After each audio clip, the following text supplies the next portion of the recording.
Alterazione, distrazione, velocità, tecnologia, spesso all'origine di incidenti stradali, sono le 4 tematiche che saranno raccontate dagli studenti degli istituti superiori della Marca che aderiranno al bando di concorso sulla sicurezza stradale.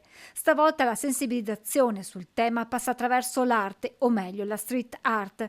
I ragazzi saranno chiamati a realizzare murales e graffiti su pannelli che saranno collocati in un tratto di autostrada. In zona autostradale, individuata la zona, il casello di Treviso Nord come location più affine a questo bando, e quindi saranno messi in quella location. Un bando che sarà dedicato al sovrintendente capo Adriano Vanzella e all'assistente capo Marco Cescato, agenti della polizia stradale che persero la vita in un tragico incidente il 26 novembre 1998.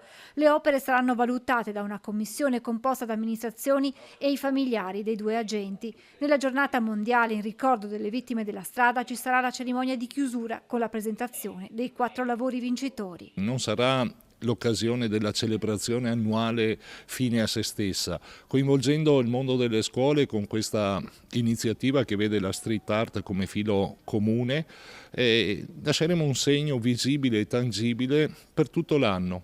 Presenti in provincia anche i familiari di Vanzella. Penso sia una cosa che a lui avrebbe fatto estremamente piacere, perché era molto sensibile, anzi era sempre dinamico nello sport, nelle cose, e sempre in mezzo ai giovani.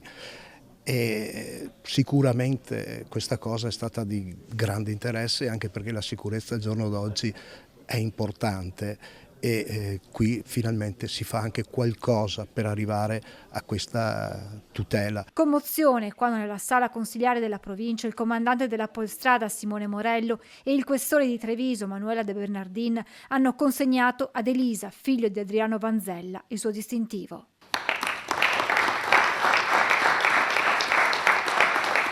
È un distintivo che decreta il capo della polizia in ricordo delle vittime del dovere, dei nostri colleghi morti in servizio. Grazie mille.